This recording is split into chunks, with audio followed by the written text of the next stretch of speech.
እነዚህን አራት ስህተቶች እስከሰራችሁ ድረስ ቻናላችሁ ሙሉ ለሙሉ ባን ሊደረግም ሊዘጋም ይችላል። ምክንያቱም ዩቲዩብ ተቀይሯል። ዩቲዩብ አምና የምናውቀው ዩቲዩብ አይደለም። እነዚህን አራት ነገሮች ካላወቃችሁ በስተቀር በ2026 ቻናላችሁ ሙሉ ለሙሉ ሊዘጋ ይችላል። ዩቲዩብ በ2026 ከቀየራቸው ህጎች መካከል እነዚህ ወሳኝ ናቸው። እነዚህን ህጎች ተጠንቅቃችሁ እስካልሰራችሁ ድረስ ቻናላችሁ ሊዘጋ ይችላል። ያው በሌላ ቪዲዮ እንዳየነው ዩቲዩብ ሙሉ ነገር እያየ ያለው በጄሚናይ ነው። ስለዚህ ብዙ ሊቀየሩ የሚችሉ ነገሮችን ኤክስፔክት ታደርጋላችሁ ብዬ አስባለሁ። አንዳንድ ሰዎች በቴሌግራም ቻናላችን እንደዚህ ሆኖ ባን ተደረገብን፣ ተዘጋብን ብለውን ቼክስ አድርገው የተዘጋባቸው በእነዚህ በአራቱ ነገር ስለሆነ ምክንያቱ ደግሞ ዩቲዩብ አልጎሪዝሙ ሙሉ ለሙሉ በአርቲፊሻል ኢንተለጀንስ እየተቆጣጠረው ስለሆነ ከበፊቱ እጅግ በርካታ ነገሮች ተቀይረዋል። ስለዚህ ቪዲዮዎቹን ለኤአይ በማይመች መልኩ ሞር ኮምፕሊኬት ካደረጋችሁት ቻናላችሁ ሊጎዳ ወይም ደግሞ ቪዲዮዎቹ ሙሉ ለሙሉ ላይታይ እንዲሁም ቻናላችሁ ሊዘጋሁላ ይችላል ማለት ነው። እነዚህ አራቱ ነገሮች ምንድናቸው እናያቸዋል። ወደ ስህተቶቹ ከመግባታችን በፊት ግን ለዚህ ቻናል አዲስ ከሆናችሁ ቻናሉን ሰብስክራይብ ማድረግ እንዳትረሱ። ቪዲዮ ላይክ አድርጋችሁ ጀምሩት። የመጀመሪያው ሃሽታግ መጠቀም ማቆም መቻል አለባችሁ። የተወሰኑ ቻናሎች ተዘግተው ቼክ ሳደርጋቸው እነዚህን ሃሽታግ ያላግባቡ የተጠቀሙ ሰዎች አሉ። ሜቢ በዛ ምክንያትም ሊዘጉ ይችላሉ፣ ወይም ደግሞ ሁለተኛ ላይ፣ ሶስተኛ ላይ፣ አራተኛ ላይ በምንጠቅሰው ምክንያትም ሊዘጉ ይችላሉ። ነገር ግን ይህንን ሃሽታግ ያላግባብ መጠቀም ቻናሎች እንዲዘጉ እያደረገ ነው። ቻናል መዘጋቱ ብቻ አይደለም፣ ባይዘጋ ራሱ ቪዲዮ ቫይራል የመውጣት ፕሮባቢሊቲውን እየቀነሰው ነው ማለት ነው። ስለዚህ የማይመከር የሃሽታግ አጠቃቀም ከተጠቀማችሁ ቻናላችሁ አደጋ ላይ ይሆናል። የምትለቁት ቪዲዮም ለፍታችሁ ሰርታችሁት ላይታይላችሁ ይችላል ማለት ነው። ስለዚህ በአዲሱ በጄሚናይ ህግ መሰረት ቪዲዮአችሁ ታይትል ላይ ሃሽታጎችን የምትጠቀሙ ሰዎች አላችሁ።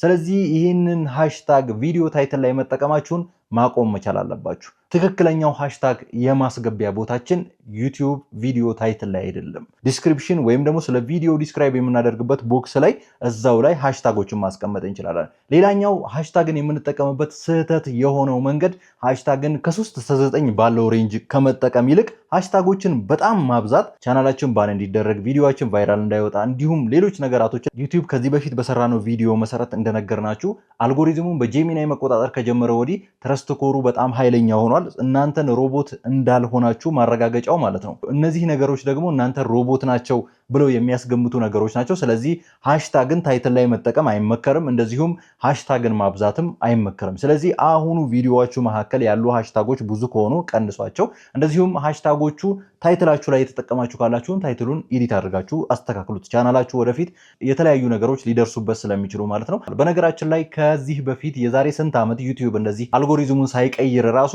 የኔ ቻናል አንድ ቻናል ተዘግቶብኝ ያውቃል። ይህንን ስህተት የሰራሁት ሃሽታግ እና ዲስክሪፕሽን በማግዛቴ ነው። ሃሽታግ ላይ በርካታ ነገሮችን ሰብስቤ በመጻፍ የተነሳ የኔ ቪዲዮ ሃሽታግ የማይመለከተውን ነገር ለምሳሌ ኢቢኤስ ቴሌቪዥን ወይም ደግሞ የሆነ ሴፎ ኢቢኤስ ወይ ደግሞ የሆነ ሌሎች ፊልም የሚለቁ ቻናሎችን በሃሽታግ ስማቸውን እያስገባው በርካታ ቪዲዮዎችን ሰርቼ ነበርና የሆነ ቻናል ላይ ከስንት ዓመት በፊት ነው ቻናሉ ባን ተደረገና ስለዚህ ሃሽታግ ማብዛት ወይም ደግሞ ዲስክሪፕሽን ማብዛት ትልቅ ጉዳት አለው ማለት አልጎሪዝሙ ውጭ ራሱ ትልቅ ጉዳት ያደርስባችኋል። ለምሳሌ እናንተ የጻፋችሁት ሌላ የእናንተ ቪዲዮ ሌላ ከሆነ ሃሽታጉን ሰርች ሲያደርጉ ሰዎች የእናንተ ቪዲዮ ፊት ለፊት ላይ ቢመጣላቸው ክሊክ ሲያደርጉት የእናንተ ቪዲዮ የሚለው ሌላ ነው፣ ሃሽታግ ላይ የጻፋችሁት ደግሞ ሌላ ነው።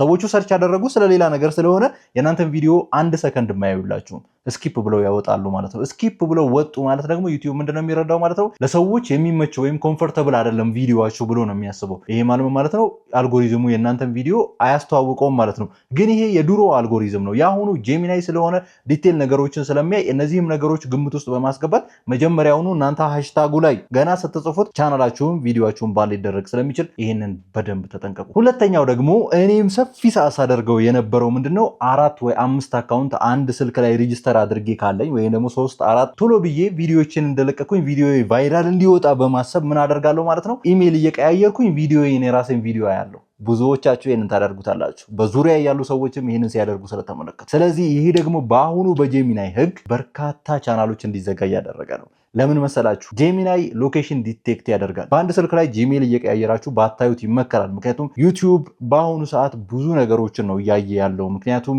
በጄሚናይ ስለሆነ እየተመራ ያለው። ዩቲዩብ በርካታ ዲቴክት የሚያደርጋቸው ነገሮች አሉ። ከዚያ ውስጥ አንዱ ቪው ላይ ስትገቡ ቪው ያሳያችኋል። ቀጥሎ ምን ያሳያችኋል ማለት ዩኒክ ቪው። ዩኒክ ቪው ማለት ምን ማለት ነው? ዩኒክ ቪው ማለት ሰዎች የትኞቹ ናቸው የእናንተን ቪዲዮ ፈልገው ደጋግመው ያዩት የሚለውን ቼክ ያደርጋል። ይህንን ቼክ ሲያደርግ የእናንተ ቪዲዮ ያታየበት ኢሜሎች ወሳኝ ናቸው ማለት ነው። ያንን ሳይ የእናንተ ኢሜል በአንድ ስልክ ደጋግማችሁ ማየት በአንድ ኢሜል እየቀያየራችሁ ስታዩ ዩኒክ ቪው ሲለይ የእናንተን ያገኘዋል ማለት ነው። በዚህ አጋጣሚ ያገኘውና የእናንተ ቻናል ባን የሚደረግበት ፕሮባቢሊቲ ሃይ ይሆናል ማለት ነው። ስለዚህ ይህን ጥንቃቄ ልታደርጉ ይገባል።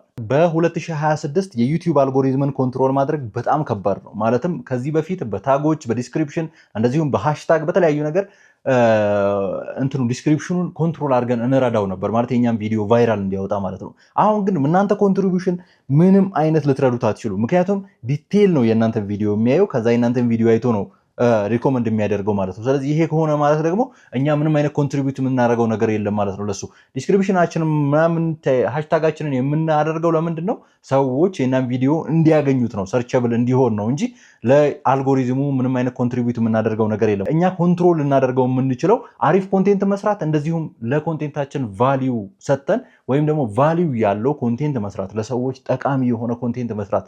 በቃ ይችን ብቻ ነው ኮንትሮል ልናደርግ የምንችለው። አልጎሪዝሙን በምንም አይነት ሁኔታ ኮንትሮል ማድረግ አንችልም ማለት ነው። ስለዚህ አሪፍ የሆነ ኮንቴንት ስንሰራ ለጄሚናይ ቀላል ይሆንለታል ማለት ነው። የእናንተን ቪዲዮ ቶሎ ቫይራል እንዲያወጣ ያደርገዋል ማለት ነው። ታግ ቫይራል የማውጣት አቅሙ በጣም ቀንሷል። ማለትም በአዲሱ በ2026 ዩቲዩብ ህግ መሰረት ከ10 እስከ 15% እንኳን አይረዳውም ቪዲዮችሁ ቫይራል እንዲወጣ ማለት ነው። ስለዚህ ታግ ላይ ወይም ደግሞ ሃሽታግ ላይ እነዚህ ላይ ብዙ ጊዜያችንን ባናጠፋና ምን ማድረግ ነው ያለብን ማለት ነው። አሪፍ ኮንቴንት፣ አሪፍ ተምኔል፣ አሪፍ ዲስክሪፕሽን እና ታይትል መጻፍ ነው። ይህንን ከጻፍን አሪፍ የሆነ እይታ እናገኛለን ማለት ነው። ሶስተኛውና በርካታ ሰዎች እያደረጉት ያስተዋልኩት ነገር ሰብስክራይብ አድርጉኝ፣ ሰብስክራይብ እመልሳለሁ። ይሄ ትልቅ ስህተት ነው። ምክንያቱም በአዲሱ በዩቲዩብ ህግ አንድ ሰው ሰብስክራይብ አድርጎ የእናንተን እስከ 2 ቀን ወይ እስከ 3 ቀን የእናንተን ቪዲዮ የማይመለከት ከሆነ የእናንተን ቻናል ገብቶ ቼክ የማያደርጋችሁ ከሆነ ዩቲዩብ ሰብስክሪፕሽኑን ያነሳል። ይሄ በአዲሱ ህግ ነው። በርካታ ሰዎች መጀመሪያ አካባቢ 80 ሰብስክራይበር ኖሯቸው በኋላ ሲያዩት 50፣ 52፣ 53 ብዙ ሰው በቴሌግራም እየጠየቀኝ ይገኛለሁ። ለምንድነው ሰብስክሪፕሽን የሚቀንስብኝ? ሰብስክራይበር የሚቀንስብኝ? ምን አድርጌ ነው ሰብስክራይበር የሚቀንስብኝ? እዚህ ደርሶ ነበርኩ እዚህ ደረሰ ደግሞ አሁን ቀነሰ የሚሉ በርካታ ጥያቄዎችን አስተውያለሁ። ይሄ የሆነበት ምክንያት ምንድነው?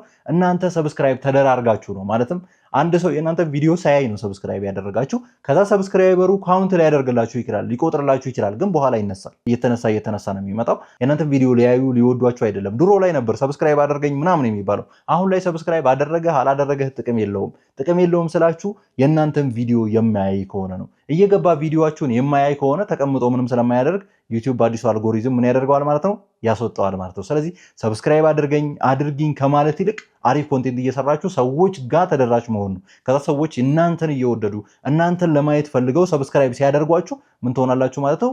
በጣም ቫይራል እየወጣችሁ ትመጣላችሁ ማለት ነው። በዛ መልኩ ብትሰሩ አሪፍ ነው። ብዙ ኮሜንቶች ላይ ያለው ሰብስክራይብ አድርጉኝ መልሳለሁ የሚሉ ነገራቶች፣ እነዚህን ነገሮች አሁን ላይ ብትተዋችሁ አሪፍ ነው በአዲሱ ህግ። ምክንያቱም ሰብስክራይብ ተደራርጋችሁም ሰብስክራይበሩን ስለሚያነሳው ጥቅም የለውም ማለት ነው። ለምን ይመስላችኋል እነዚህ ሰብስክራይበሮች የሚያነሳቸው? ምክንያቱም ዩቲዩብ ከዚህ በፊት እንደነገርኳችሁ በአዲሱ በጄሚናይ ህግ ሮቦቶችን ቼክ የሚያደርግበት ወይም ደግሞ ትረስት ኮር የተባለው ሲስተም በጣም ኃይለኛ ስለሆነ ነው። እናንተ ገብታችሁ ቪዲዮ የማታዩ ከሆነ ወይም ደግሞ ሰብስክራይብ አድርጋችሁ ዝም ብላችሁ የምትወጡ ከሆነ ሮቦት ናችሁ ብሎ ነው የሚያስበው። ስለዚህ ያስወጣችኋል ማለት ነው። ስለዚህ ሰው መሆናችሁን ቼክ የሚያደርግበት ምንድን ነው? እናንተ ሰውየው ወዳችሁ ሰብስክራይብ አድርጋችኋል፣ ቪዲዮውንም አይታችኋል በሚል ነው። ስለዚህ ሰብስክራይብ ልታደርጉ ብትፈልጉ ራሱ አንድ ሰው ይሁን የእናንተ ሰብስክሪፕሽን እንዳያነሳ የምትፈልጉ ከሆነ ምን ማድረግ አለባችሁ? ቢያንስ የተወሰኑ ሰከንዶች ወይም የተወሰኑ ደቂቃዎች ቪዲዮውን ካያችሁ በኋላ ነው ሰብስክራይብ ማድረግ ያለባችሁ። ዝም ብላችሁ እንደገባችሁ ሰብስክራይብ አታድርጉ። ሰዎች ጋር ሰብስክራይብ የምትደራረጉ ከሆነ እንኳን ቪዲዮዎችን ካያችሁ በኋላ ለምሳሌ የለቀቁ ቪዲዮ 1-2 ቪዲዮዎች 5 ደቂቃ አይታድርጉት ወይም ደግሞ 2 ደቂቃ ወይ 1 ደቂቃ አይታድርጉና ከዛ ሰብስክራይብ አድርጓቸው። ስለዚህ ዞር እያላችሁ ቪዲዮውን አይታድርጉ፣ ላይክ አድርጓቸው ምናምን ነገር። እንደዚህ ካደረጋችሁ ኮሜንት ጻፉ ምናምን ካደረጋችሁ አያነሳውም ማለት ነው። ምክንያቱም እናንተ ሰው ናችሁ ብሎ ስለሚያስብ። ሮቦት ናችሁ ብሎ ካሰበ ግን ወዲያውኑ አንሰብስክራይብ እንዳደረጋችሁ አድርጎ ለሰውየው ቀንሶ የሚያሳየው ማለት ነው። ብዙ ሰዎች አስተውላችሁታል ብዬ አስባለሁ። ሌላኛው ነገር ቅድም ሃሽታግ እንደነገርኳችሁ ታጎችን ማብዛት። ታግም ስትጽፉ የተወሰኑ ትንሽ ታጎችን ብቻ ተጠቀሙ። ምክንያቱም ታጎችና ሃሽታግ ላይ አንድ አይነት ነገር ስላለ ስለዚህ ማብራራት አይጠበቅብኝም። ስለዚህ ታግም ስትጽፉ ትንሽ የሆነ ወሳኝ የሆኑ የእናንተን ኮንቴንት ሊገልጹ የሚችሉ ታጎችን ብቻ ጻፉ፣ አታብዙ ታግ። ስለዚህ እነዚህን ይመስላሉ። እነዚህን ተጠንቅቃችሁ ከሰራችሁ ቻናላችሁ ምንም የሚደርስበት ነገር የለም። እነዚህ ስህተቶች ይዤላችሁ የመጣሁት አብዛኛው ቻናል እየተዘጋ በቴሌግራም እየጠየቃችሁኝ ስለሆነ ነው። ስለዚህ ቀጣይ ደግሞ በሌላ ቪዲዮ እናንተም በሚጠቅም ቪዲዮ በአሪፍ ቪዲዮ እንመጣለን ማለት ነው። ለዚህ ቻናል አዲስ ከሆናችሁ ቻናሉን ሰብስክራይብ ማድረግ እንዳትረሱ። ቀጣይ በሌላ ቪዲዮ እንመጣለን። እስከዚያው ድረስ ሰላም።